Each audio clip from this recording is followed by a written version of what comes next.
What is going on, everyone out there in our NBA world? We are so thankful to be back live with you for yet another week of MNC Hoops, where we are talking everything basketball. We got some, well, we know what it is. It's Eastern Conference Finals, Western Conference Finals. Of course, we got MVP that's mentioned now, and then we got some other stuff that we want to talk about here. But of course, I know CJ, I know you want to get into talking about this Eastern Conference Finals so good. But we'll wait just a tad bit. Of course, my name's Michael. I'm one of your hosts, and of course, CJ over here to my left is our other guy. I don't want to say other guy. The other host. Don't want to say other because some people act like that's a bad word there. But CJ, how are you doing up in New York, and how's the weather been up there? Doing well, all is well, brother. Right now, it's really been raining the last few days, so it's just part of the spring, part of that season. Make sure you got the Timbs, waterproof Timbs out. Definitely ready for that. Always ready for this type of season. Yeah, just good week, and then last night was just crazy. Last night was crazy, but all in all, man, I'm doing really good. Good. Of course, that weather. Reason why I asked, of course, everyone knows. Well, you should know by now that I'm here in Kentucky. I've got my podcast with college basketball, Cats Chat, and we do a lot of things with that. We actually had some tornadoes touch down probably an hour from my house here in London, Kentucky, where Reed Shepherd grew up and lives. And, of course, him and his father went back to do some relief stuff with that. And, of course, Coach Pope for Kentucky also made an appearance. So shout out those guys.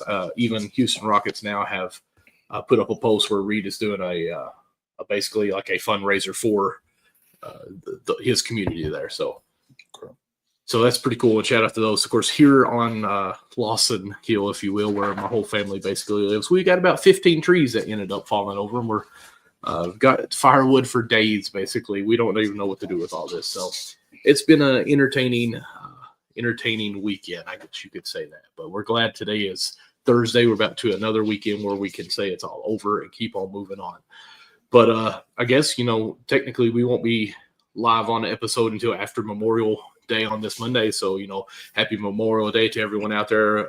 We're thankful for all the soldiers and everything that you guys done for us here in America, the sacrifices that you all have made. And I always think of my father and my grandpa who didn't get killed in war, but, they did serve Vietnam and World War II and the stories that they came back with and different things on there. So very thankful for all of our soldiers, and just to take this time to remember them as well.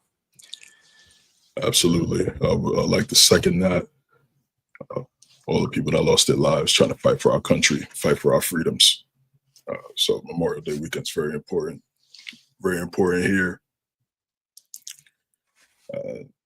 Spending time with some family too. It doesn't always have to be a sad thing. You can spend time with the family that that served, and just show love and positive vibes.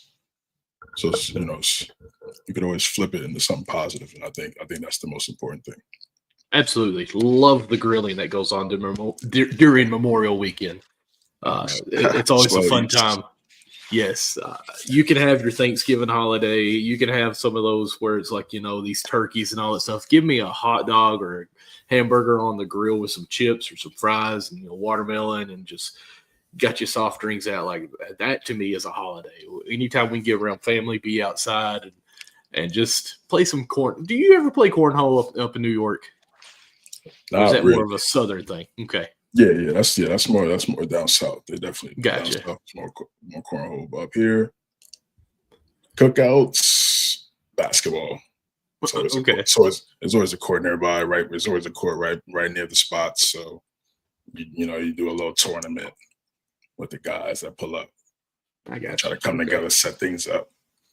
And then they already have tournaments already, Memorial Weekend tournaments from the leagues. They already play weekly already over here. There's a couple spots where I'm at. So it's always a vibe. Okay, this is totally not like in our agenda what we want to talk about, but what are your top 3 holidays that you like to celebrate? Putting you on the spot here.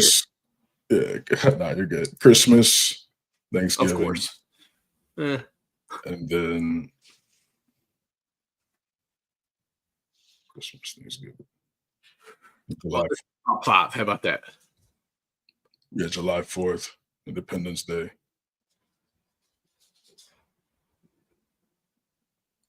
Yeah, probably those are the top for me. I'm not a big Halloween guy. Kind of agree with that.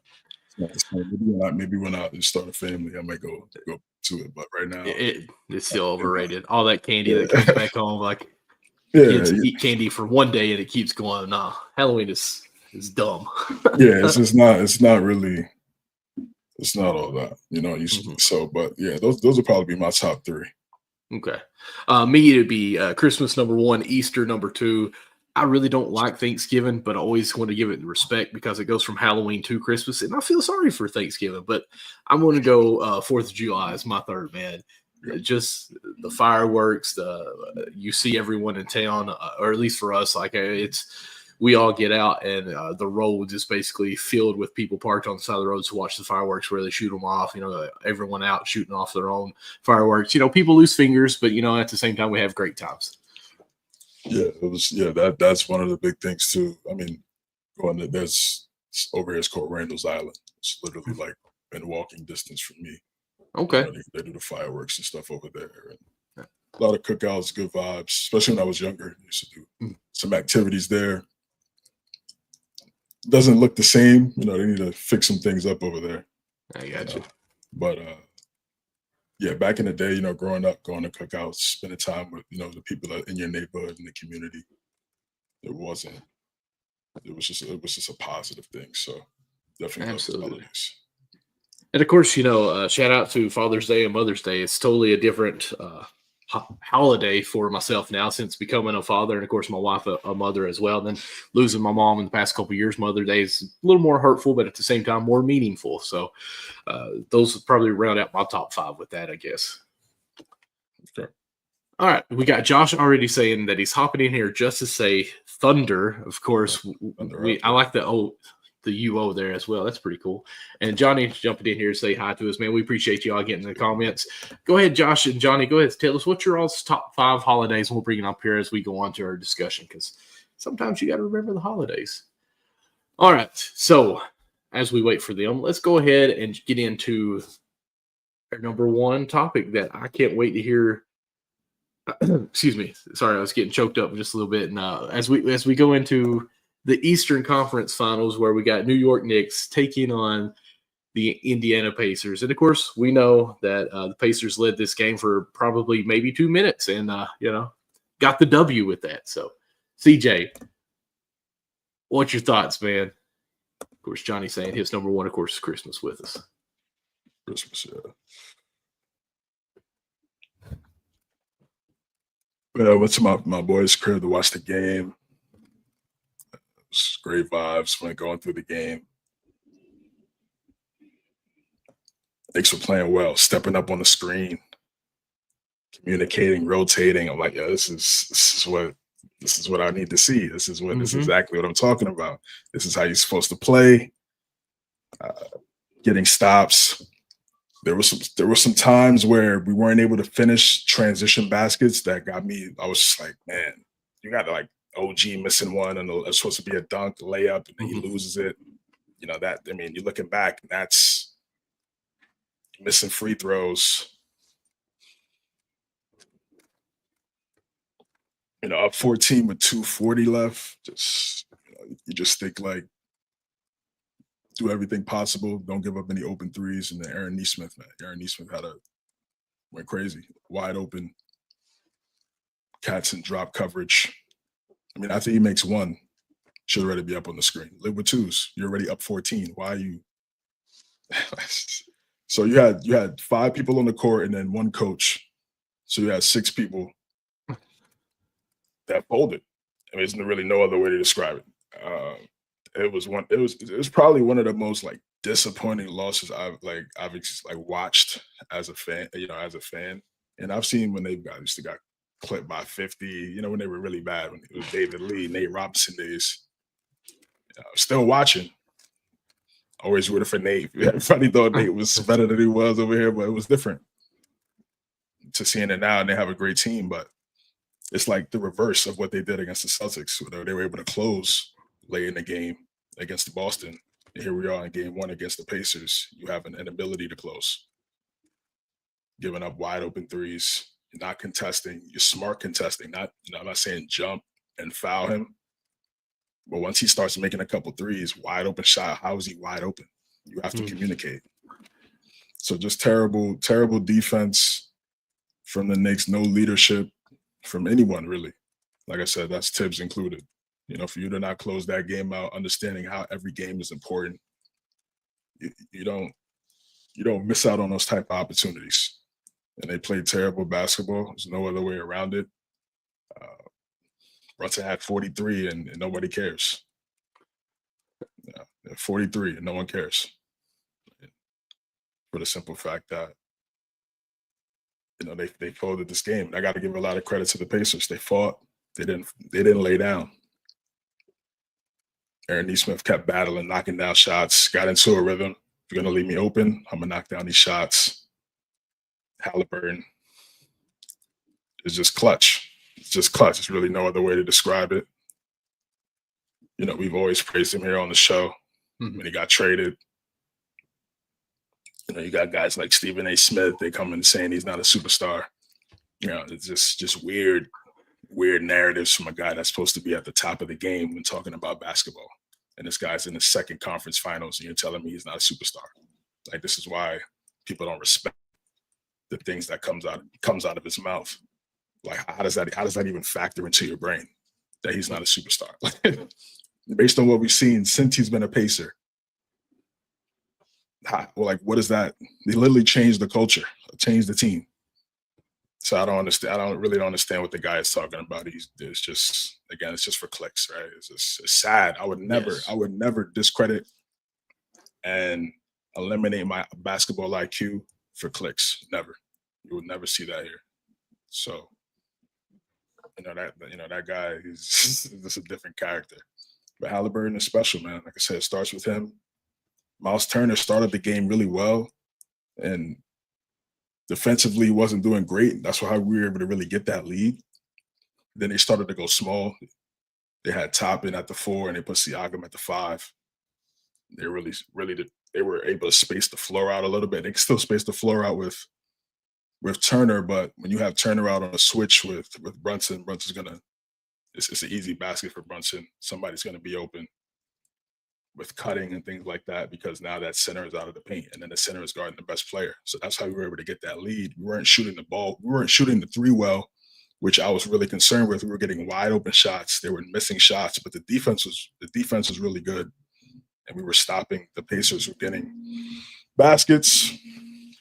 Like I said, that fourth quarter, just lack of focus from everybody. I know I see that there's the clip around there, the clip that's going around with Kat and OG, arguing after a timeout, and then Brunson had to get involved. Mitchell Robinson was trying to get them together. I don't really think too. I mean, it factored into them losing, so it was an issue. And more than likely, it was just like, you guys just got to step up on the screen. Just step up on the screen, bro. Like, I don't understand how you in drop coverage. You have real help behind you.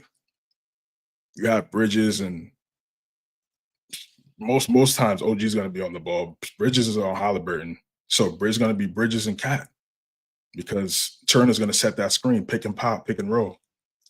You have to step up on the screen, brother. You can't be in drop coverage on Tyrese Halliburton. Like, what are you doing? It's like what, I don't understand what.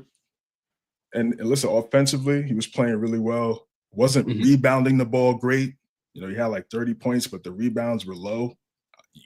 How do you not get 10? Again, I just don't know. I don't know how you not get 10 rebounds at 6'11". I don't know. That's a little crazy, but like you said, he was playing like Cat was playing well, but defensively, he has mental lapses, and you can't be a center with that type of defensive mindset. It's impossible for you to win anything if your center has the defensive IQ like that. It's no way you're winning anything. So he has to correct, and it's correctable. That's the thing. Like when he corrects it, it's you see the stops, and we get out on the break.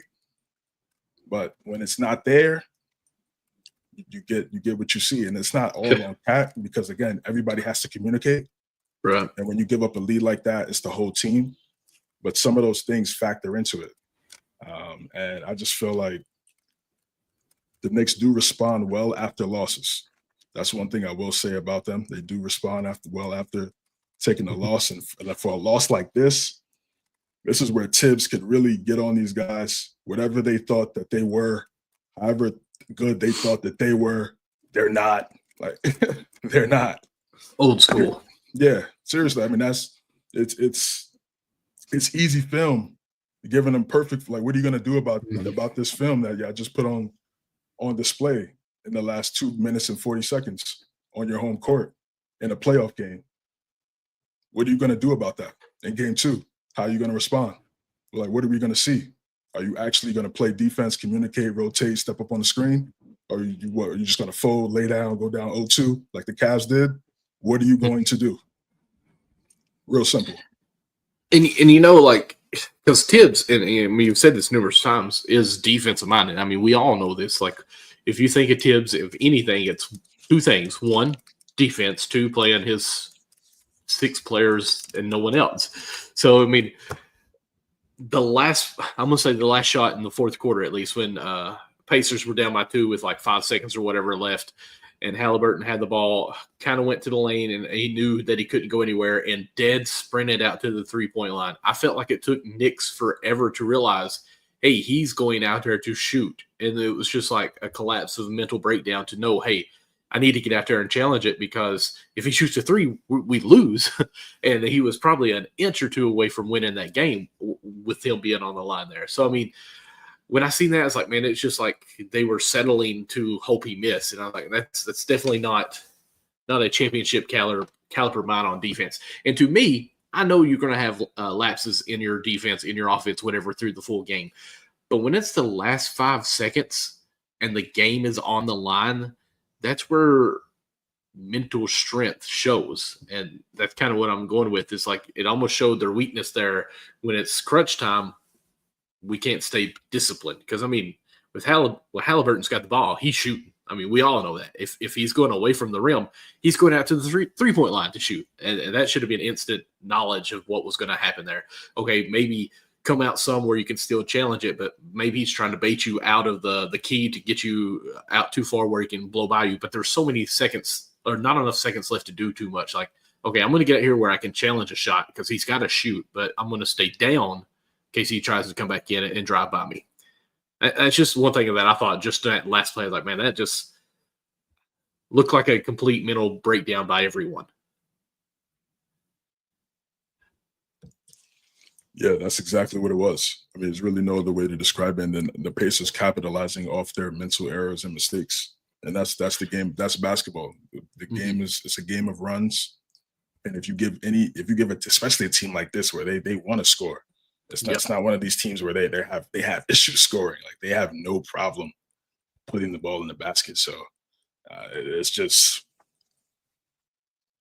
they sneak up on you. It's like I feel like they did that to the Cavs. Like, the Cavs probably looked at them like, yeah, we have more talent. But the Pacers, man, they don't care about any of that, man. We're gonna play the full 40. We're gonna play the full 48. In this case, 53, and they got it done. They got the win. I got to give them a lot of respect. They did a great job topping in that offensive rebound at the end, not boxing out. Just of course, because he missed the dunk early in the game. So for him to get the offensive rebound on the dunk, that's great for him. That's great for him. Oh, yeah. He deserved that. He went there and crashed. Nobody boxed him out. That's our fault. That's the Knicks' fault. Yep. So when you look at it from a talent perspective, like, yes, when you watch the game and you see when New York, they play how they're supposed to play, you see that they're better. But it doesn't matter if you don't win the game. If you don't finish, it doesn't matter. If you don't finish, it really doesn't matter about the talent. Like I said, there are some good things that I saw in the game. Pretty much for 46, 45 minutes and whatever seconds. So that there were some good things there. Brunson those guys getting in foul trouble was concerning, and I think the refs did a good job of not letting them play physical towards the end and not giving no ticky-tack foul, and let one of those guys getting fouled out. Let's play it through. Let's see who wins the game. Got to give the refs some credit there. Yeah, so it's all on New York. Okay, and I'm with you on that. So let's go ahead and think for game 2. I don't want to, obviously it's just one game and it's a 7-game series, so I'm not saying like panic button or anything, but that type of loss to me feels like it's deflating for any momentum whatsoever, even after the game. Do you think this impacts them negatively continuing out, or do you think they're poised enough to say, okay, we rebound from what happened, let's learn from it? Yeah, I'm gonna go with the latter for sure. Okay. I feel like they're going to bounce back from it because, one, we know we have a leader. We have one of the best leaders in basketball in Jalen Brunson, and how he's transformed his team. So he's obviously going to want things to be corrected because that's what he expects from himself, and he expects that from his teammates, the coaching staff. But the Pacers have some things they could have corrected too. Like, no, they didn't play a great game up until the end. So there's film that Rick Carlisle could also show, his team in terms of not being able to play a complete game. Mm-hmm. So I just think New York, they're going to have to really lock in, not stay complacent, do the right things. You can't have consecutive mental errors against this team. It's impossible. One, they get out on the break quickly, so you have to go back and get back in transition. You cannot let them get behind you at any point. They get behind you and you foul, that's a clear path. You have to have high IQ. You have to be smart. You cannot let them get behind you, for one, after a missed shot. Box out. They won the second chance points, and that's not really their style. How? Mitch Robinson did a great job when he was playing. At the end, like you said, he got caught. I don't know. You got to just automatically play that he's going to go for the game. But again, he's still a big guy, so it's still in his nature to go to the paint. It's again, another ME. It's an ME that you can't have that late in the game. But like I said, I still trust him to do his job and do the things necessary and play his role. But they have to finish. It's all about getting the dub. Cat has to step up on the screen, and they have to communicate on the back end. That's how you play basketball. Like it's a 5-man team. You can't be in drop coverage. Mm-hmm. Like, and then it's not even and sometimes when he's in the drop coverage, it's not even a great stance to where he could kind of play the role or the perimeter. It's just, wow, you're in year 10. You're in 10. It's like, it's frustrating because when you see it, when he does it and the effort is there, it's great. OG Anunoby, he has to play better as well. This is something he can't correct now, but in the offseason has to get the handle in his hands.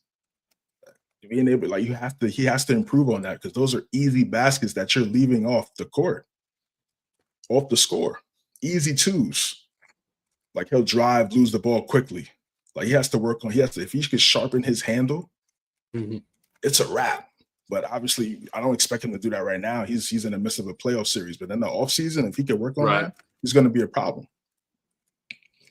But Tibbs could still give him the basketball. He could get some post-ups, 2 dribbles, put it right off the glass, use his strengths, go to the free throw line, see a shot go in with the form on the free throw line. Then you can knock down threes, as opposed to shooting a bunch of threes first, then trying to go inside. Now you shoot a bunch of threes, you may make it, which is good, but you may also miss it. Now you're out of a rhythm if it's not going in. Now you have to play different. You're kind of fading.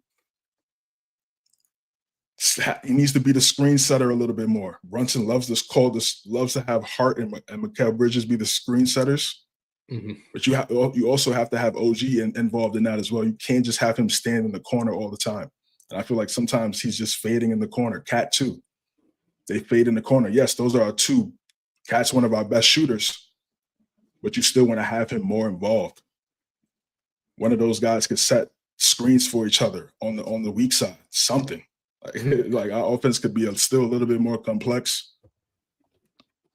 But then the effort plays for me. It's just the effort plays and the defense. Rebounding, just the way some of these guys, they don't rebound with 2 hands. It's just, It's crazy. When you really look at the game and you see these guys going for they have both of their hands available and they get the rebound with one hand and then they lose the ball. I'm just like, yo, I could never be a It's coach. elementary.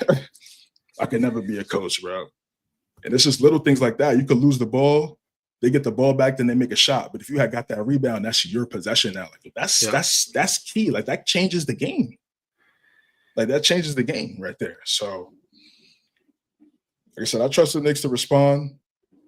It's like I said, we're back on our home court. They have to respond. There's really no other choice based on how that game ended.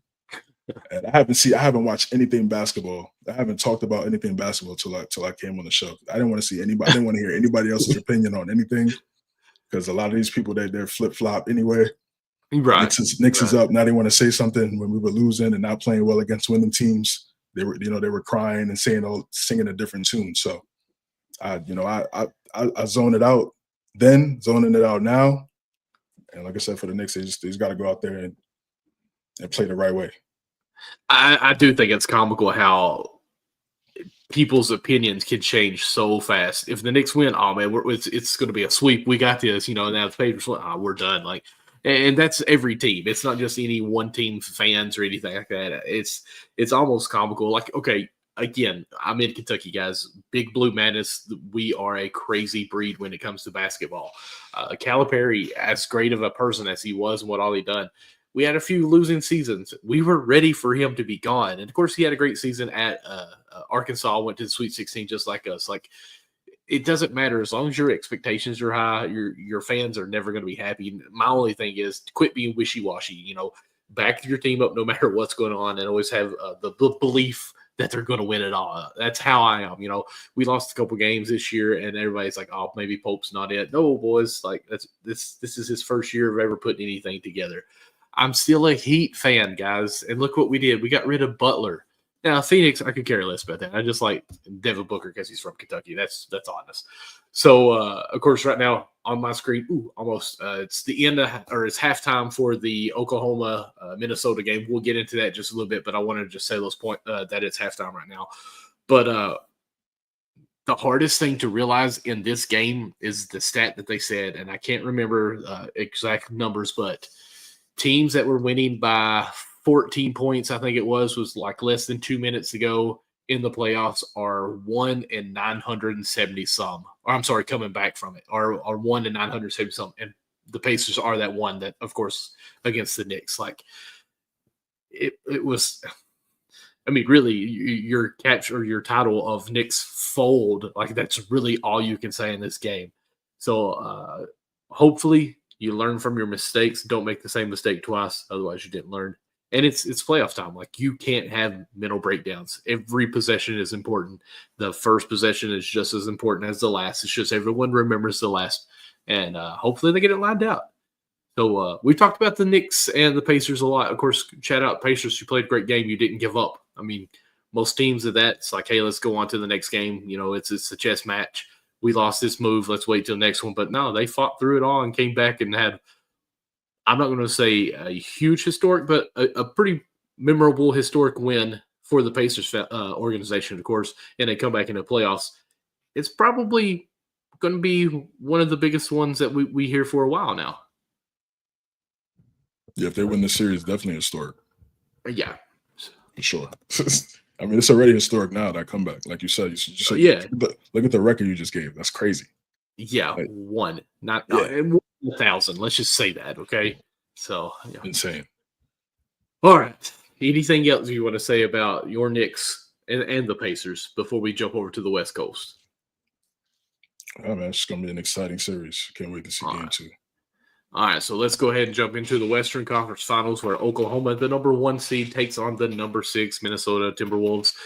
Let's see here. So it is 1-0 already. OKC is up. Of course, I was trying to remember what the halftime score was, but I forgot it. OKC is up 58-50. Okay. So OKC is up yet again in the second game. And really, it's just big play after big play, big shots going on. What I'm trying to watch while we're live here. Of course, the first game, OKC wins 114-88. Really, really shutting down the Timberwolves with only 88 points in a Western Conference Finals. So And of course, well, we'll get to that part of it later. But so, what's your thoughts on this series so far? First half in game one, thought Minnesota did a great job. Julius Randle was really aggressive, going to the basket, knocking down shots. And then in that second half, man, I mean, the T-Wolves, they fell flat. They fell flat. And their defense helped them stay close for a minute. But OKC's defense is number one in the league.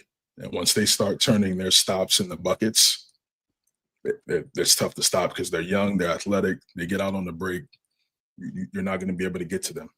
And that's really what we saw. We saw Caruso do a fantastic job in guarding Anthony Edwards, making it difficult for him. I think he had 0 points in the fourth quarter in game one. So he really wasn't able to get into a rhythm.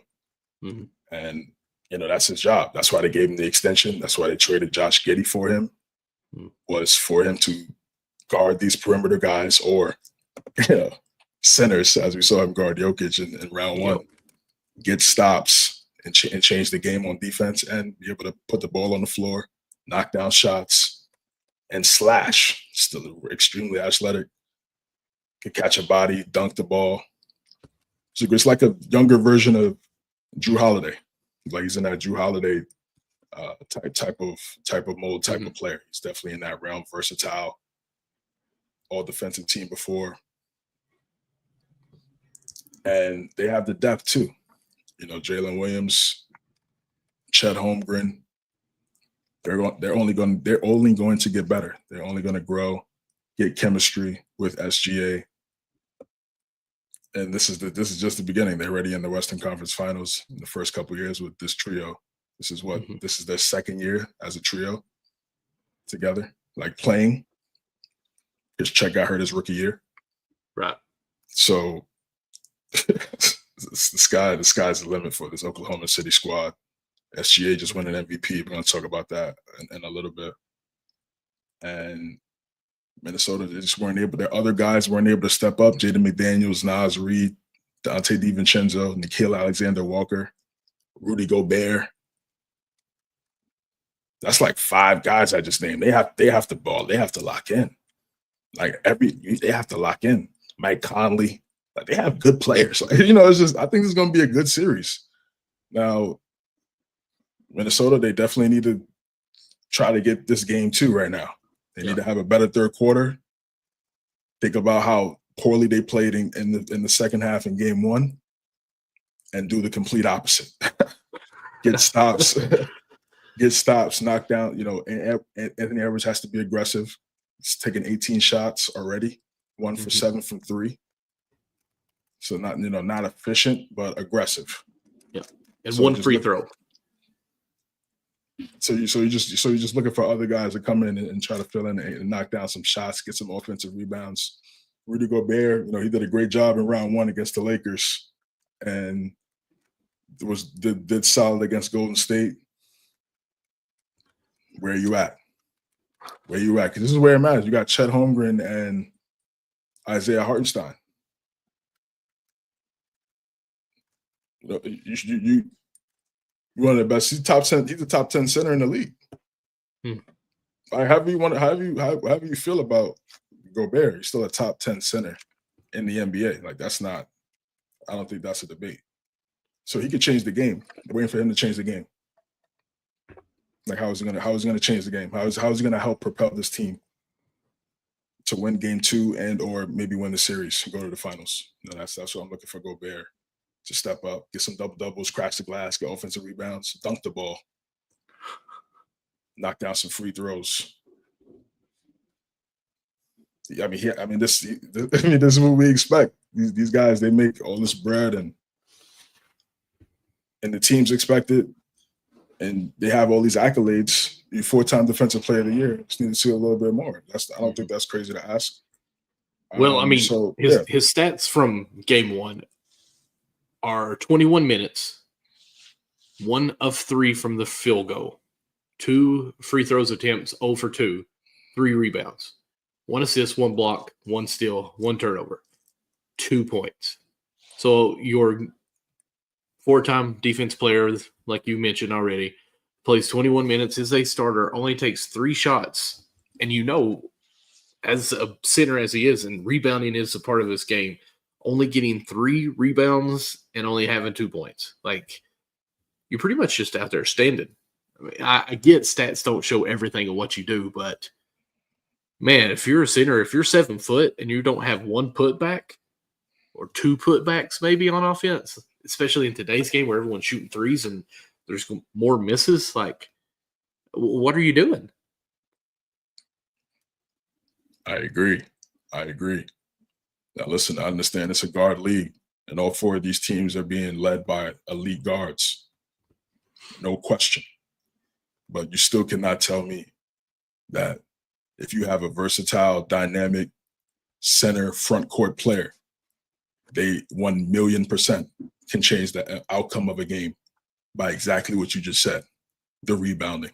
Rebounding alone automatically could change the game. Yep. An extra possession. And then just finishing. Like how do you said he had 2 points? 2 points. Like, how do you not find at least 8? At least 8. Like 8 should just fall into your lap. I mean, yeah. Like I said, it's Gobert, but it's also all the other guys that I mentioned too that have to play well and play better, especially on the road. Mm-hmm. They shot the ball really well over these. We talked about the record that they had. I think that's a 30-6. Mm-hmm. So over these last 40 games or so, they've shot the ball really well. You're gonna have moments like this when this leg is late to the season. You're gonna have games like that. Like as you said about the Eastern Conference Finals, it's game 1. But right now it's live. It's halftime. So, now you're down 8. You only have 50. And against one of the best defensive teams in the league, they're at home. SGA they just got the MVP. He raised the MVP in front of the Oklahoma City crowd. Like, yeah. You think they're gonna try to lose? You think they're gonna lose? Thinking about losing this game? Like they have to lock in. The first 6 or 7 minutes, I'd probably say the first 5 minutes of this game, they have to tie the game. They have to tie the game because if it gets to 13, 15, it's curtains. It's curtains. Too much catch up. Yeah, and it's just because their best players take mid-range shots, which are open a lot in today's NBA. So you have SGA and Jalen Williams. And Jalen Williams, if his midi is on, it's over. It's over. Like once his mid-range is connected with already the gifts that SGA has, you really can't stop them because now you have 2. SGA is already elite, but then you could have another great half-court player. Then Chet develops, and Chet could roll and pop. So now you have 3 good to great half. Then you already have 1 elite, and then you have 2 good to great half-court players. It's a wrap. Yeah, I mean, I try not to get too far ahead and get excited, but this OKC team really could be. I use the word loosely, so I'm not going to use it. You and Nick can make fun of me about using that D word on some of these teams not proven they're there yet. Got to win the chip first, bro. Got to win the chip. I'm not saying it, but I'm just seeing the potential is definitely there. So it could be fun to watch this because OKC out of nowhere really makes a team, has a great team after just becoming a franchise, and then it falls apart because they can't make it 3-1 series, whatever. And now we're seeing it all put back together and really done the right way, other than getting SGA to start the building block basically in a trade. This is awesome. But one thing I do want to mention this, and I was just kind of looking at the stats from the game here. Let me go back to it. We talked about this, or I mentioned it, about Thibodeau plays his 6, maybe 7 guys, if you will, during the whole game. And, you're talking about the depth of OKC. So looking at the minutes, Minnesota had 8 guys that played 20-plus minutes. And so that's your team. Then after that, it's 6, 2, and 2, and 2 as far as the minutes. Then you go down to OKC. You've got let's see here, 3 guys that played 30 minutes, and one of those came off the bench, which is Case and Wallace. But then you got 1, 2, 3, 4, 5, 6, 7. You got 7 guys that played 20 minutes, which of course is less than that. But you also had 2 guys play over 13 minutes off the bench too, which is still giving you quite a bit of minutes. So you're looking at 9, possibly 10 deep of what OKC can throw at you at any time, really. So that is a lot of depth, having 3 other players that you can play in there, give you a few more minutes of some rest and still stay productive on this. So, like, I don't get into the whole plus or minus too much, but, like, everyone that played for OKC in game 1 is a positive.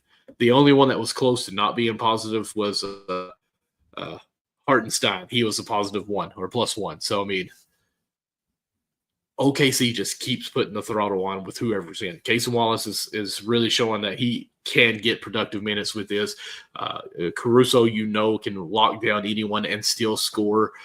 Holmgren is still learning. I still think he's up there. I mean, he had 15 points in his first game with 7 rebounds. Like, I mean, I'm not saying that he's not good. Like, he's still maturing while he is still being a very, I want to say, star player here.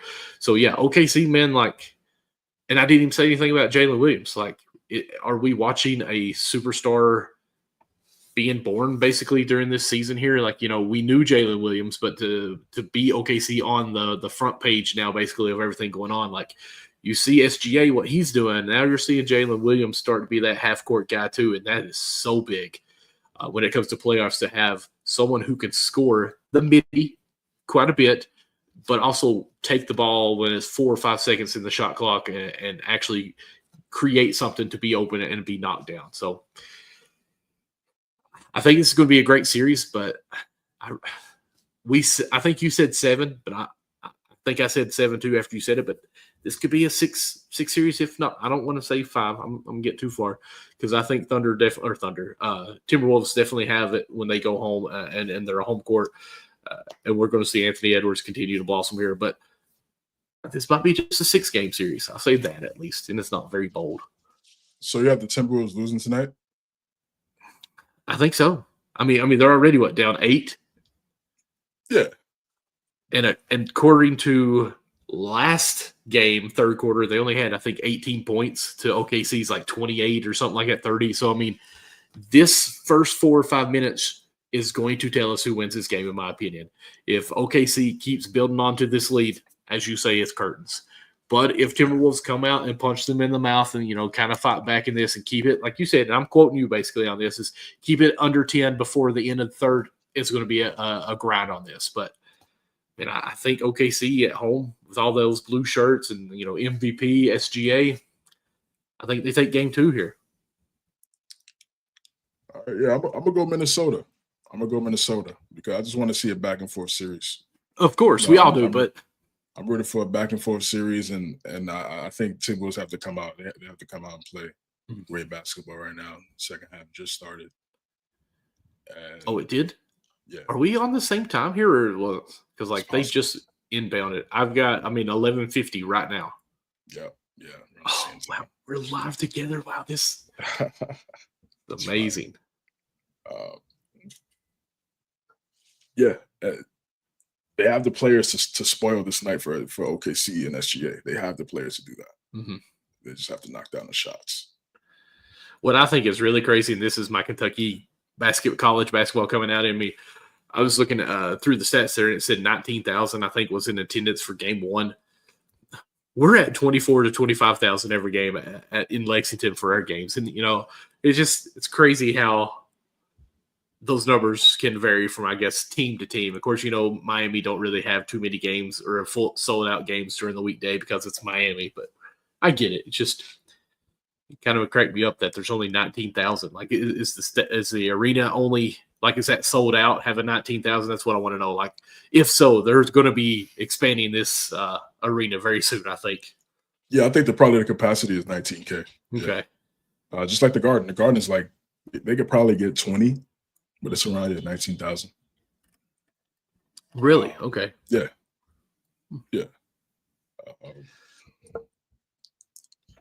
They win a couple championships that boosted the economy in the city. Right. Then you can start having some conversations of building a larger arena. Right. And of course, first. Kentucky, all we have is college basketball. I mean, our football team's decent, but like there's no professional anything. So like we all are Kentucky fans, except for Louisville, but they're in Indiana. So right. And since that's your team, you guys are right. already, boosting it all. Yeah, absolutely. Yeah, so down 10 now. So we're going to continue talking about this game because we're live on it together here. But let's go ahead and talk about our next topic here while we're still giving you updates on this, guys. But of course, we're still in this conversation of OKC. But we want to talk about the MVP, which we mentioned a couple of times. Shea becomes the first Kentucky college basketball player to ever win the MVP in the NBA. But, of course, is home and gets the trophy here and becomes the MVP. I didn't see what the voting technically was. Do you know what the votes were? Yeah, I can pull that up. Yeah. Okay. I don't think it'd be unanimous. Come on now. It should not have been. No, it was not. It was not. Okay, good. But it was still favorably towards, obviously. Oh, wow. Yeah. All right, here we go. This is a clip of, I think, Adam Silver giving the award.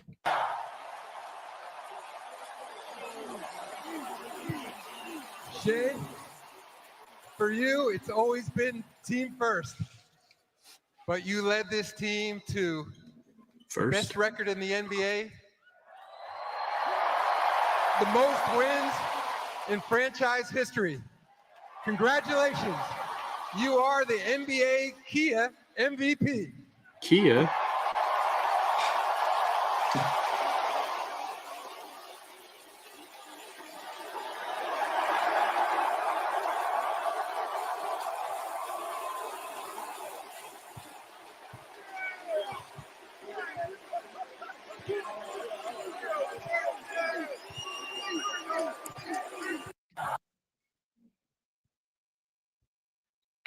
It's good stuff right there, man.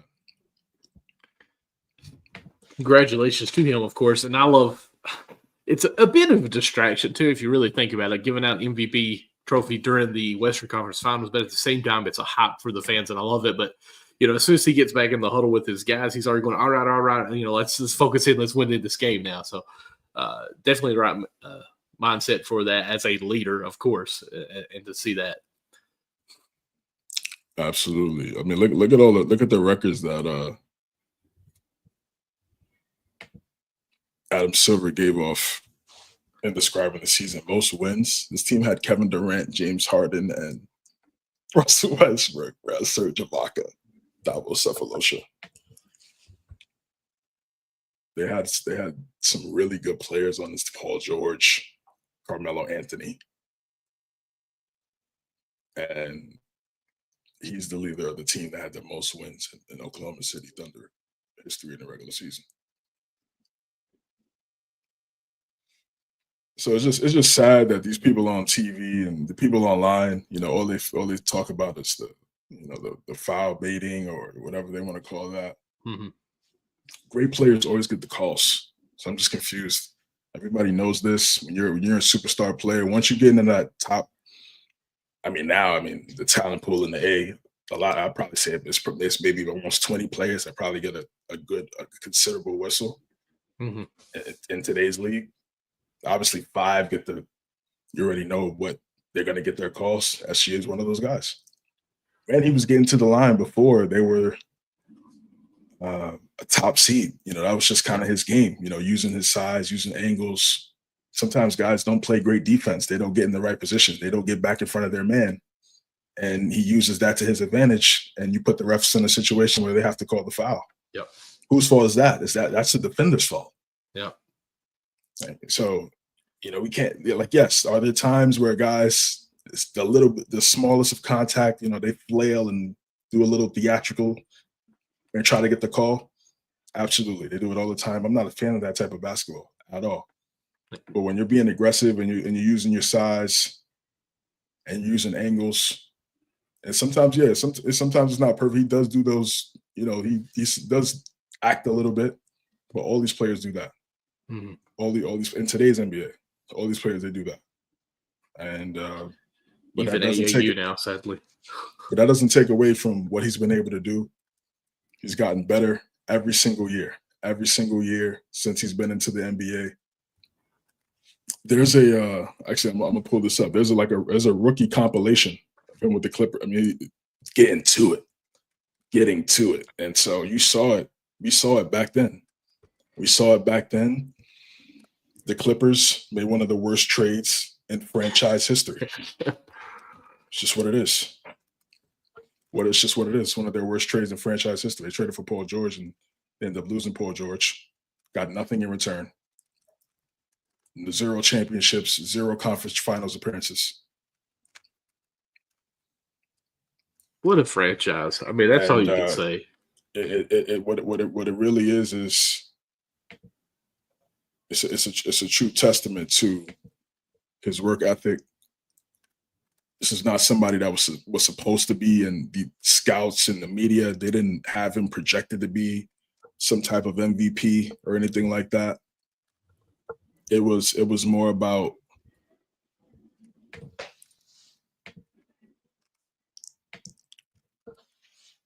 how well and how far he could take his game, and that's exactly what he did.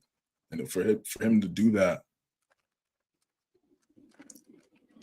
you got to stay patient too. I mean, there was some tough years. And instead of him, crying about it, complaining, being in the news, he just got better.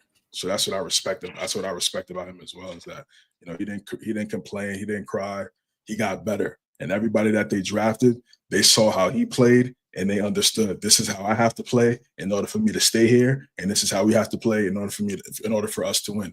And everybody saw that, and they followed him, and now we're seeing the success that they're having. So, like I said, congratulations to SGA, his family. So it's a big award, great award, and we need to stop talking about the negative and start focusing on how special he is. Man, he's an elite level, really good defender. And these people on TV and on this app right here that we have screen shared are crazy. Yep. But that's I'm sure you might have seen it or maybe not, but Jefferson was on I don't know, we'll call it a podcast, a show. And I actually mentioned that SGA said that nobody was saying a word when we were losing, and I was shooting 11 free throws per game. But now that we're number 1 and I'm shooting 9 free throws, they have a problem. So like you said, he shoots a lot, but now it's even went down some, but yet they still have the problem. So that just goes to show that if you're not winning, they don't know what you're doing. This is rookie highlights. He was getting, look at this. Come on, man. Come on. This is all left hand too. Those are left hand takes. Look at this. I was with the right, but look, it's on the left side though. Different. Get into the basket. Look at that. So quick, yeah. Yeah, man. They really the Clippers fumbled this right here. And it's really Kawhi. I mean, Kawhi. They did. Kawhi had a lot of leverage. So I mean, I can't blame them, because at that time Kawhi had LeBron level leverage. Yeah. Just based on what he did with the Raptors. So you had to oblige. But, I mean, he's just going through everyone. Yeah, he's already getting to his spots. Rookie season, look, the spots. Boom. You can't contest that because you don't know what he's about to do, and you're already going backwards. Yep. Woo! I mean, that player right there, he went left and right about 5 different times. It's on LeBron. Easy pull up. And I don't even think he averaged too many minutes his rookie year. He started to play more as the season came around. He was getting like 23, 25. I was like, yeah. Okay. And as you said, too, it's so crazy. The first Kentucky player, think about all the players that came out of Kentucky, bro. We always talk about, and we always bring up the talent pool of Kentucky just jokingly, and all the jokingly. Whoa. All the teams. No, I'm just saying, like, we always talk about each players have how many players on each team are from Kentucky. Yeah. And he's the first MVP. And he wasn't. Again, he went, I think, 14? in the draft. At least somewhere around there, yeah. Yeah, he went 14. He went towards the end of the lottery. And what year was he drafted? Kevin Knox got drafted ahead of him. Oof. Well, you know that one too, so yeah, I do. yeah, I do. Yeah, this guy is a beast. Who? I got to see who went first. Or top 5 at least.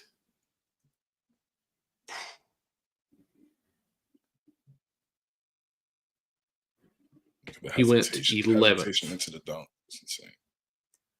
Which is crazy. Not only that, we talk about Clippers, but Charlotte drafted him at 11. Wow. What that would have been in a couple of years. Would have got yeah. Right, I feel like it all worked out the right way. Chris Paul going to OKC for that 1 year after getting traded. Him learning so much. Chris Paul talks about the relationship that he developed with SGA, even in just that one season. Just because they had to be close because of the bubble, and it really wasn't anybody else. It was just they had to be together as a team, and you develop that bond. It's a problem. Well, it's the year that Aiden went number 1. Yes, that was 2018. It's one of the best draft classes of all time. Yeah, definitely now. You got Luka, SGA, Trae Young, DeAndre Ayton, Jalen Brunson, Sexton, Michael Porter Jr. Stacked draft class. A couple other guys I'm probably missing that were really good. My fault. Okay, so here we go. Ayton, Luka, Triple J, Trae Young, Triple Sexton, J. Damn, I was Triple J. Mikal Bridges, SGA, Michael Porter Jr., Dante I never say it right. DiVincenzo, yeah. Yes. Crazy. DiVincenzo went before Brunson. Think about that. Anfernee Simons, Robert Williams III, Jalen Brunson. Yes, sir. And then Mitchell Robinson. That went out the What's top. up, Mitch? I'm sorry. Where was... Yeah, that draft. It's one of the greatest draft classes of all time. Lonnie Walker was in this. Grayson Allen, Aaron Holiday. Golly, Brunson went 33rd. Devontae Graham, small guard. You're 3 years in college. Small guard. They put a cap Gary on Trent Jr., Jared Vanderbilt was in this draft. That's really a depending on what SGA and Luka do, and God willing for us, JB could be right up there on par with. You got 03, 96, 84. Yeah, I think right now I feel like it's tied. I think it's the 4th best. I think it's the 4th best draft class of all time. Anybody in the comments, we could debate it. What's up? I don't think it's a debate. We need a graphic of those. We gotta hit up Elon. Elon, you gotta add polls to the live streams, brother. We paying $18 for the premium. Let's get some live polls created during these live streams. What's up? That would be pretty nice. What's up, Elon? Let's make it happen, brother. Damn. All right, so we've talked Eastern Conference, we've talked Western Conference, we've talked Elon, we talked MVP. So let's go ahead and talk about another GOAT in this conversation as we have it. Excuse me. Of course, this GOAT is the ultimate GOAT, the actual GOAT. It's a funny story. My dad's got a couple goats and sheep. Yes, we're in Kentucky. We're hillbillies. We know that. And my wife was talking about one of the goats, what it was doing. And my son said, that's not Michael Jordan. He's the real GOAT. And I'm like, all right, I'll trade you well. Okay. So Michael Jordan set to join the NBA on NBC as a special contributor for this upcoming season. I'm there for this for sure because I can't wait to hear his takes, really.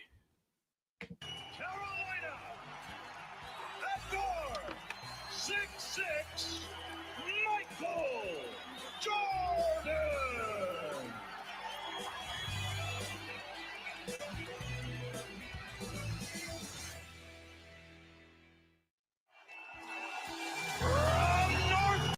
Oof. Yeah, one of one. So, what's your thoughts? You said you can't wait to hear his analysis on the game. Absolutely, because you're going to go old head, but our generation might get back involved just a little bit to watch some of this, to hear his takes of who's soft, who's not really playing, or one of my coaches always would say, and it stuck with me as what he meant by it is there's basketball players, and then there's players that play basketball, and I think that kind of goes to that mindset of you only have a select few that are really there to try to dominate and do this. And then you have the rest that are just playing to get banks, just to get those checks and whatever. So listen to Michael Jordan, just his demeanor really, and of what's going to go on here. I can't wait. Yes, I love Shaq and I love Barkley and their little spats that they have, but that's comedy. Michael Jordan's going to come with the real, hey, this is what's going on. This is what they did here. I'd already been seeing that. I've been locked up here. I can't believe they ain't doing this. The determination that they should be doing here.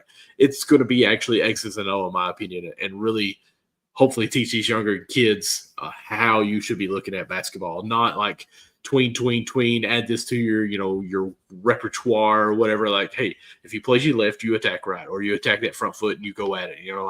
This is all you have to do, bringing it back to its basics of learning. So I'm excited. He's gonna give out the sauce. I think he's gonna give out the sauce. He might. That'd be dope. That'd be dope. That'd be great if he did. Absolutely, and I hope he does, because my goodness, we all love NBA. We all know that they're talented, but sometimes it can get boring by watching them play at a wreck, really, of just pulling out a bunch of threes. Yes, they make a lot. Yes, they shoot better than anybody else, but it's just kind of boring seeing whoever gets the ball, bring it up the court, shoot a three. This game is being fun because we're seeing the mid-ranges. We're seeing the battle for the boards right now. What you talked about earlier, Gobert's got a couple putbacks where he extended the play because of battling for an offensive rebound. And it's fun to watch that. And, in the regular season, it's I got the ball, I'm going to shoot a three. And it can get a little stale. So I think Michael Jordan's coming in to say, hey, this is what should be going on. I think it's going to be a lot of fun. Yeah, I'm just not sure. What are we, a special contributor? We don't know really what that entails yet. As we've seen over the last post NBA career, even when he was playing, he's kind of reserved. Mm-hmm. So this would be the first time really him in this type of role, similar to how we saw Brady after football do the play-by-play. First year, wasn't great in my opinion. Could be better. Mm-hmm. But I think this is different because Jordan is just talking about the game, or we don't know. Something obviously is going to be centered around the game. Mm-hmm. You think about NBA on NBC, think about Michael Jordan. Obviously, think about all those times Bob Costas, Marv Albert calling those games back during the finals and the playoffs. Isaiah Thomas was on the call a couple of those times, especially late. They played Utah. It's the guy. This is the guy, and I think it's important. I think it's important because for the generations, for the future generations, the young kids to see. And he's going to bring his perspective and show, why people call him the greatest of all time. I think also what it is too is since LeBron is gone, his career is ending and coming into TV. People are going to, the interviews. If this is if he's truly really gonna do this on some Barkley Shaq stuff, like you said, because if he's on that level, then it's so. It's over. Everybody's gonna want to see what he has to say. This is what. This is the guy. It's top 3. I think he's the greatest, and it's great. It's great for NBA. It's great for NBC. It's gonna bring ratings. It's keeping the Jordan ratings alive. During his career and after the career. Smart marketing, smart business move by NBC. Jordan willing to do it, I think, is great. What we see from it is what we're curious about. I think he's going to be a little bit involved. I think he's going to be involved in it, and especially because, again, I think the relationship with NBC, Carmelo's going to be there. I think Jamal Crawford too. So I think he has a relationship with those guys. I like the move. I like the move. I do too. And we're going to probably get it. Well, we are going to have this sort of topic here in just a second. It's our next one, but there's going to be those conversations of, hey man, this might be top player of whatever span, and Michael Jordan's going to be in that conversation. He's going to say, oh, I agree with that, man. He's a good, solid player, but whose shoes are those that he's wearing? What else can you say? Oh yeah, he's great, but those are my shoes that he's in. And it just stops all debates. I don't know. Again, I think he'll be will he be more of himself? As you said, as you saw in that Hall of Fame speech, if we see that, it's going to be ratings off the charts. Mm-hmm. I think he'll probably be a little bit more reserved, especially the first year. Yeah, first year, I feel like he'll be a little bit more reserved. I would definitely. I'm interested to see him do a series like Detail, what they did with Kobe Bryant, ESPN Plus. Yes. He's able to, break down the game. I think he did one series during the Last Dance, and he was breaking down the some of their plays out of the triangle. Mm-hmm. They had Jordan do the voiceover.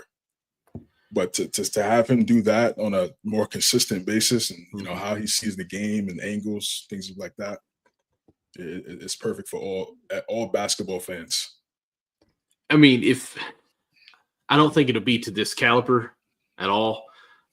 Not that he doesn't have the potential there, but everyone loves what Peyton Manning does when it comes to him and Eli talking to the brothers, talking about the game, what's going on with that, and just the commentating they do.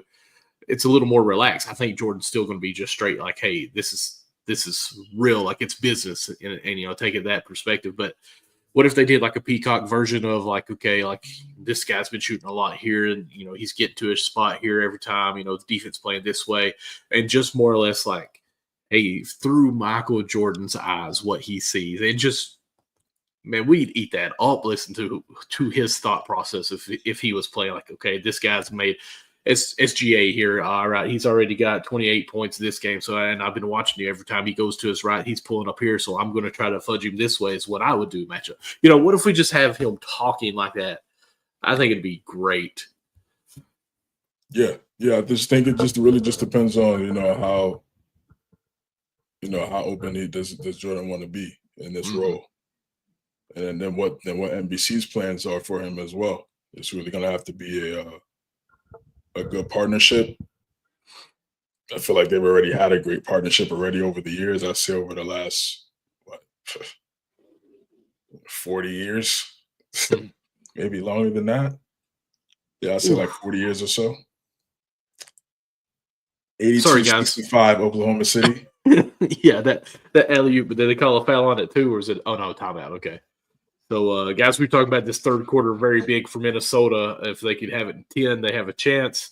Right now, it's 17-point lead for the OKC with 3 minutes left. So, it's not looking good for the away team. Of course, It's the NBA. It's anybody's game.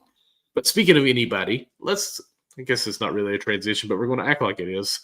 Michael Jordan, NBC, coming in to let everybody know who is the greatest of all time. But we also got that Michael Jordan's agent just said that he doesn't think that LeBron James is top 2 all time. I cannot see that writing from, I think it's NBA Central. Yeah. This is NBA Central, but this quote came from Sports Business Journal. Okay. David Falk. I really like LeBron, but I think if Jordan had cherry picked what teams he wanted to be on and 2 other superstars, he would have won 15 championships. End quote. So yeah, we're already starting. I mean, it's already happening. I'm coming back. It's gonna spark the LeBron Jordan debates. And can we have both of them after LeBron retires? Can we just have a segment where they're at a table like it's the first take? This is why I'm the greatest. Nah, they'll never do that. No. No. Instead of, I believe there will be a time when they both sit down and do like a one-on-one interview or something like that. Because I did see the Steph and Jordan interview, but it was centered around golf. But they talked about basketball, and it was really good. It was really good. That was a really good interview. So I think in due time, especially now with LeBron having his own podcast, that'd be great. Wow, how historic would that be if Jordan came on LeBron's podcast to Mind the Game? That's a game changer. I mean, that'd probably do at least 100 million views on YouTube, I'd say. Yeah. But for this quote, to break this down, I agree. You look at the Bulls, right? Look at Jordan, the two best players that he had.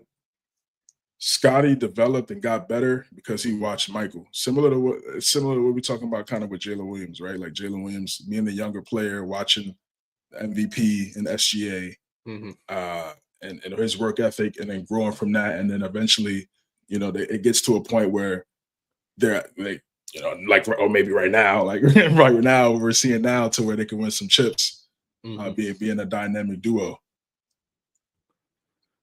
Pippen was a great playmaker. I feel like he's one of the most underrated players of all time. Really good slasher, versatile defender, great rebounder, great finisher, would dunk on you. But it wasn't to the level. If we rank the players, if we rank LeBron's teammates and Jordan's teammates en route to championships, you got Wade, AD, Kyrie, Luka. That's enough. Kevin That's Love, enough. Chris Bosh, Ray Allen. And Jordan had Pippen, Rodman. Rodman was a rebounding specialist. It's not like he was a scorer like Kyrie or AD or Wade or Luka. He was a rebounding specialist, score here and there.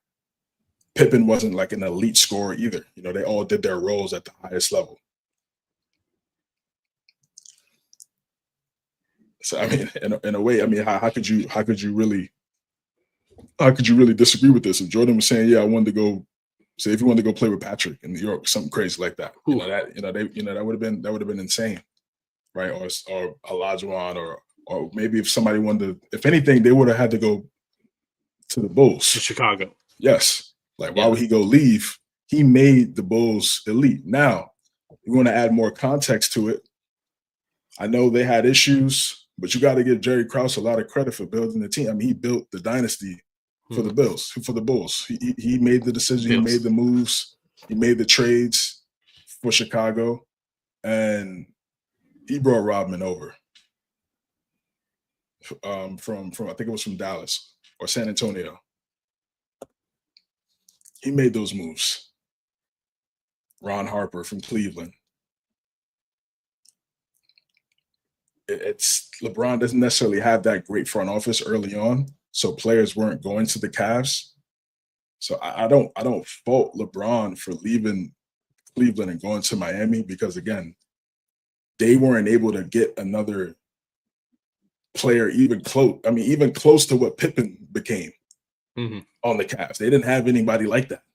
They didn't have anybody close to the talent level of Pippen playing with LeBron when they were going to the finals. Not even close. They had made a trade for JJ Hickson, and that was supposed to kind of do something. Didn't work. Mo Williams for a little bit. He did well. He had that one All-Star year in 2009, but just wasn't the guy. Just wasn't that guy that they needed. So I don't blame him per se. I don't blame him for going. He can do what he wants. But when you look at the teammates, it's like that, So if Jordan had did what LeBron did, yeah. But with Jordan's tenacity and him winning chips, he obviously never lost in the finals with the team that he had. But I'm even going to go ahead. Well, I was just going to say, I'm going to take it a step further too, because in even saying this, you're saying if LeBron went and played with Ewing, I'm sorry. Jordan went with Patrick Ewing to play. It's over with. Right. LeBron still had another superstar pretty much with him. Like not just one, but a second one in all of his career. Basically, once that he went somewhere else. Like we just mentioned Jordan with one extra superstar. How much it'd be over? Like that would be almost saying like a Patrick Ewing and Charles Barkley with Michael Jordan, as far as Wade and Bosh or Wade and Love, or Kyrie and Love. He's always had that two superstar with him, Ray Allen and whoever you want to say with him. So I mean, it's really hard to put it into perspective of who Jordan would have had to played with compared to LeBron and his team. So I mean, really, it'd been, a Gary Payton and we'll say Sean Kemp just to stay on the same team with a Michael Jordan. Like that's the kind of teams that we'd be talking about. Like that would have just been pure dominance. So yeah, in the 90s, if Michael Jordan had two superstars with him, look what he did with what he had. Yes, Pippen is a superstar, 100%. If he's on a different team, he is that sole best player on that team. But yes, he grew by watching Michael Jordan, by learning the ethics of what to do, work ethics and everything. They wouldn't have won championships with just Pippen as the guy. But and Rodman was a huge factor, but it was just drive the people crazy and rebound. That's all he really did. But he did it great. 20 rebounds in a game back then at 6'8", 6'9" is amazing. So but still, guarding, and again at 6'7", in the era of centers, the center era. Being 6'7" and really holding his own, strong, guarding Karl Malone, Barkley, Olajuwon, Shaq, Robinson. He all didn't those just guys. guard. Ewing. Yeah, he had to defend all of those guys, man. Yeah. Different. And it's amazing that he could do it, but still, yeah. You can't tell me if you had it. Well, I don't know. I liked Rodman's craziness too, but if you could pick Bosh, Love, or Rodman, who would you pick? What order would you go?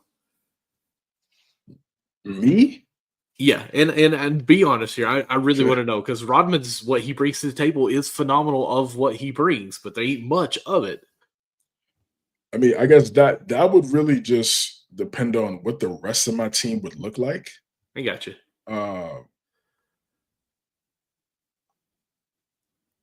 I'm gonna go Rodman because I think in today's NBA he would score more. And with his, just because he was when he was with the Pistons, he was dunking on people, catching lobs, going to the basket. So in today's league, he was much more aggressive at times than even what we see with Draymond and things like that. Right.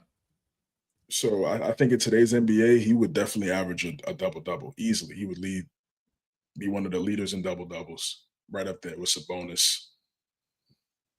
The spacing, even without him being a great floor spacer, I'm thinking about how he would be used in today's NBA. Because this is where it's 2025, so that's the best way to look at it. Yeah, I would go Rodman. I would go Rodman one, just because his tenacity and getting the rebounds and the offensive rebounds, creating second chance points. If he was creating second chance points in today's league with the way the guys get up threes, Chicago would have put up even more historic offensive numbers if they took the amount of threes that teams take today. It would have been a wrap. So Rodman one.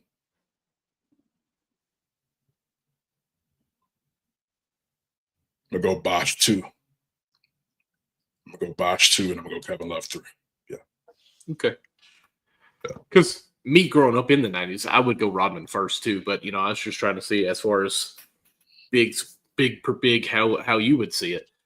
But needing a scorer, you're not taking Rodman. It's just what it is. Like if you need a big who can score, you possibly take Kevin Love in today's game, a 20 rebounding guy who can still shoot from the 3-point line. But when he played with LeBron, he didn't shoot threes that well. He was set up, but he just didn't take as many shots or have a chance for the rebound. So with that being said, it's just depending on what you need. Like we said, guys, there's 34 seconds left in the third quarter. OKC is 93. Minnesota is 69. That was not a good third quarter for the Timberwolves. Terrible. But The worst quarter you could have, down 8. You were down 8, and now you're down 22. Yeah. Wow. Like I said, it happens that like, just like we were saying, it happens that fast, bro. It goes from 8 to 15 in like 90 seconds. And to me, well, I mean, yes, we're live, and I'm trying to gawk at the show every now and then and see what goes on, or the game. But OKC's offense just looks like it's more relaxed, and hey, we're going to get this shot if we want it. We're going to do this, and I feel like Timberwolves are struggling to get a clean look some, and it's. I didn't see. Did you see what it said? Outscored? I didn't see that. I just read outscored. That was it. Yeah, I missed it. I was looking at it. Okay. I was looking at our screen. So now, the first part of it, he said he doesn't rank LeBron as a top 2 player. We didn't even address that part of it. Yeah. As I said, there's 2 parts to this. I just want the quote. I was focused on the quote too. More, I was focused, but the second part here is. So, what do you think about that? Is LeBron top 2? You have LeBron as your second best player of all time? Okay, and I'm not coming at him. You know I'm not a big LeBron fan, so I'm just at least saying that first, guys. I know that, and I don't really say the whole championship thing really matters that much. But to me, the movements that we've talked about, if someone would have came, or if Jordan would have paired up with anyone, it would have still been in Chicago. You talked about Cleveland's team earlier. You don't blame him for leaving, but still, if you're like a Michael Jordan caliber team, those guys are still coming to you even in Cleveland. So and those are different, not even talking about game or anything, just the mentality of it, in my opinion. But, I mean, even Team USA, when LeBron was leading it, we were losing. The 04, the 08s, whatever. It was his sophomore year, bro. But still, I mean, like it 19. It's like in 04, it was like 19, bro. And Jordan was in college. So, I mean, I agree. But we had to have, Kobe come and save us with the USA teams. It's tough. And it might be more respectful since Kobe and his passing, too, of just appreciating what he did do on the court now. It's hard to not pick Kobe and what he did because, So you have Kobe second all time. I hate these conversations, but as you hate these conversations, we have to go like 8 times in the first like. But I'm saying as far as, but I'm saying as far as continuing like the numbers, man, like you can't really say who's who here because you got to go with Wilt scoring over 100 points in the game, the dominance that he was, and then you even look at the rings that Russell's have. It's just there's so many different ways that you can look at it and talk about it. But I can't say I've seen them play, so I know how they did. But if I were going to pick, I would say Michael Jordan. I'm going to put LeBron and Kobe right there neck and neck. I'll say 2A and 2B, but I've got Shaq up there really high just for the respect of what dominance he had in the game. You have him on the court, it changes everything of what your scheme is, okay? Even if he touches the ball or not, you're still shading towards Shaq and what he did. So I've always respected Shaq in his game. Of course, I wish he had some more work ethics, but, I mean, still, he was very dominant. So it's tough to say 1 through 5, and I know we're just talking 2, but I'm going to say LeBron's there. I'm just not a fan of the style that he went to get the stats. I'll say that. Who you very got? Difficult. Very, very difficult. I have Jordan number 1. Of course.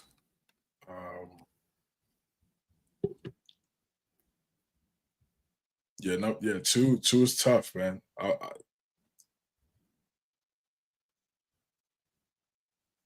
Two is tough, man. Kobe is my guy.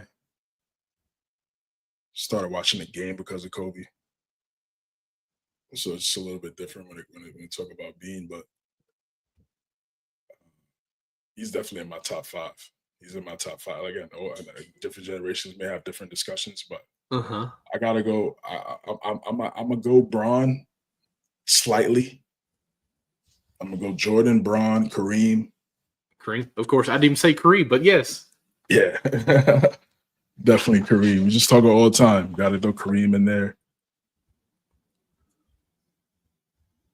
And then 4 for me. 4 for me. I got Kobe in my top 5. Bro. Okay, we can. I'll debate anybody. We can have the discussions. Yeah, like I dare anybody to come here and talk about Shaq carry Kobe. I've been ready to debunk all narratives. We've been ready for that. Man. We have it ready. We have it ready, locked in. Anybody want to use that lazy, dried up narrative that Shaq was carrying Kobe? But yeah, I disagree with David Falk. I do believe I have LeBron too. Now he saw Larry and all these guys, but just LeBron, the longevity, passing Kareem all time in points. You're splitting hairs when you talk about the top 4. But to me, the reason why I have Jordan 1 is because I'm a fan of his play style, and then just the scoring, and then also the defense, like being the best scorer on your team, and then also being the best defender on your team. Every single night, playing every game, playing 82 games. Yep. I think he played 82 games, I think 8 times, played 80 games or more, 10 times, just available. And then you talk about the extensive playoff runs that they have. So this guy's playing 100+ games season. Oh, that was pretty past there. Sorry. Going crazy, playing 100+ games a season. Yeah. So, and then what he did in the finals, the series never went to 7. Always got it done in 6 or less. 6 finals MVPs, 6 championships. And what a lot of people do is they discredit those teams that he beat in the West because he dominated those, because LeBron was in it. Again, I'm a fan of LeBron, but I'm just talking about how the fans, how they spin narratives like Nick Wright and things like that. They'll try to discredit those teams in the Western Conference, like the Jazz. Like the Jazz are elite. The Jazz really were. The Jazz were clapping the Rockets, the same Rocket team that went back to back when Jordan retired. The Jazz were smoking them. Charles Barkley was on that team. I just watched 1997 Bulls Heat Game 5.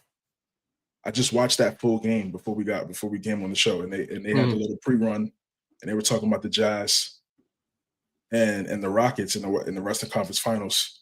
Charles Barkley had like 10 points and 7 rebounds. It's like Harden.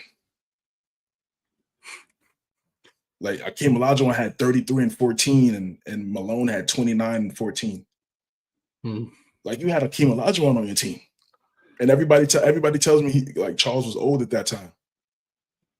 10 and 7. So again, like I said, it's like Harden, bro. Same thing. It's just like Harden. Yeah. They had stacked teams. And the West was the Sonics were winning 60, had 60 win seasons. Blazers 60 win seasons. They just didn't have the guy. Chicago had the guy. That's really just what it boiled down to at the end of the day. That's what it boiled down to. So when people try to discredit the teams in the West that Jordan defeated, it's lazy. It's very lazy. It's very lazy because the West was still stacked back then, just like how it is now. It's still just weren't winning as many championships in the 90s like how they were in the 2000s to now. Yep. Like the Lakers and the Spurs and the Warriors, they got it in the 21st century for the most part. So how many playoff games do you think Michael Jordan played in his career? How many playoff games? Yeah. I want to say probably close to 1,000. Playoff games? 1,000? Playoff games? Yes. Because you're way off. Yeah. How many games? He played 179 playoff games. Oh, playoff games. Okay. Yeah. But still, yeah, you got it right. Good job. It just, I never really thought about having any playoff games. As you were talking about a second ago, it extended his each season. But I mean, he basically had close to two more seasons in just playoffs of what he played. So, I mean, that's crazy to think what he did. Yeah, I was thinking about minutes. My bad. Oh, okay. Yeah. I was like, okay. Yeah, exactly. Just playing the durability, being available, and then they was playing like 40 minutes a night. That's what it did. Yeah. He's playing like 40 minutes a night, bro. In the playoffs, most assists averaged in an NBA Finals series at 11. He averaged 41 and 11 against Phoenix in that finals. 41 and 11. Guys, if you don't think Michael Jordan is the GOAT, please go back and watch whatever film you can on him. Not only are we talking about the points and the stats and everything, but the just pure will to score on some buckets. Because this is an era where if you went into that paint, you're getting clobbered. Like, you're not just getting fouled. You're almost being killed going through there. I mean, punches, elbows and everything, and he wasn't taking no for an answer. Going up the very first clip, seeing this, probably one of the most memorable shots that he ever made, going up with his right hand and then mid-air switching over to his left, which he didn't have to do. If you actually watched it, he could have just went right-handed, but still, just they call him Air Jordan for a reason. Like, he floated when he went through the lane, it seemed like. So please go back and just watch some of his film. You won't be disappointed. Absolutely, man. It's a good discussion. I don't like shy away from it because it's never going to go away. And LeBron put himself in a situation where he could be in that conversation. So I give him all the credit in the world. So it could get out of hand sometimes, and I think the real problem is when it's the only thing people talk about. That's when it gets annoying, and I think fans, they want to hear more about. Definitely want to hear more about these other teams. Definitely, they're in the 90s, and then also in today, like what you see on TV, like they still stick to that. Yep. Like, it's a healthy discussion. It's never going to end. I think now with Jordan now being on TV a little bit more, what I think will happen is I think the younger generation, they'll start to see clips. They'll start to go to YouTube. More content will be created of showing the past, and then they'll start to appreciate, what he did a little bit more, and I think that's healthy. Absolutely. Well, listen, I mean, it's not even 11 o'clock. We've got through all of our topics. It's that time of season, guys. You're almost at the finish line. Damn. Yep. It's a couple more weeks. So, of course, we're at a commercial break with the game right now, but OKC is still, I mean, they got on cruise control right now. Of course, it's fourth quarter. We'll see how it goes. In NBA, 20 points can be gone in a matter of 2 minutes, really. So we'll continue to watch this, but I think we'll go ahead and call our show a night because, I do have my Xbox on waiting for me as well. So I got to do my own dynasty as we're watching OKC, which is who my center plays for, set that pick and roll with SGA, get those lob cities going on. Smart man. That's right. But before we get off of here, CJ, where can everyone find you at? You can find me on X at cjames9_ on IG, cj.james9, YouTube, CJ versus the world. Thank you, guys. Have you done a YouTube clip in a while? I haven't seen it. Did one last week. Okay. And I just went live yesterday. So okay, I apologize. Check me out, guys. Yeah, check me out. Just playing on a 6'7" center. That's tough. Doing a little challenge for the end of the year. Just gonna stay on that build until 2K26. 6'7" center battling against these 7'3", 7-foot giants. Let's see what happens, man. So yeah, CJ versus the world on YouTube. What do you have him ranked to right now? 99. Yeah. It's already made, bro. It's made, bro. I got you. Okay, I got you. What was I thinking there? All right, guys, you can find me MD Lawson00 pretty much all social media platforms. I do have my second show, Cats Chat, everything college basketball. Just had Clara Strack on there. She is going to be a junior for Kentucky girls basketball team. 6'5", blocking shots like crazy, starting to develop a three-point shot. She will be in the WNBA. Go back and watch that episode if you don't care. And actually, we got a high school guard football offensive lineman coming on the show this next week. He's already committed to Kentucky. He'll be there when, of course, school's out. Nice, down-to-earth guy. Please check that out as well. But until next time, guys, we will see you all later. I will tell you this. It's 97-82 now, 8 minutes left. It just came back on. So we will catch you all next week when we have hopefully an even series for the Knicks over there. And, of course, maybe a 2-0 lead on this one. But we'll probably have a third game by then, I guess. Yeah, for sure. But, yeah. Guys, until next time, go like, subscribe, follow on all that stuff, and have a good one. See you guys next week.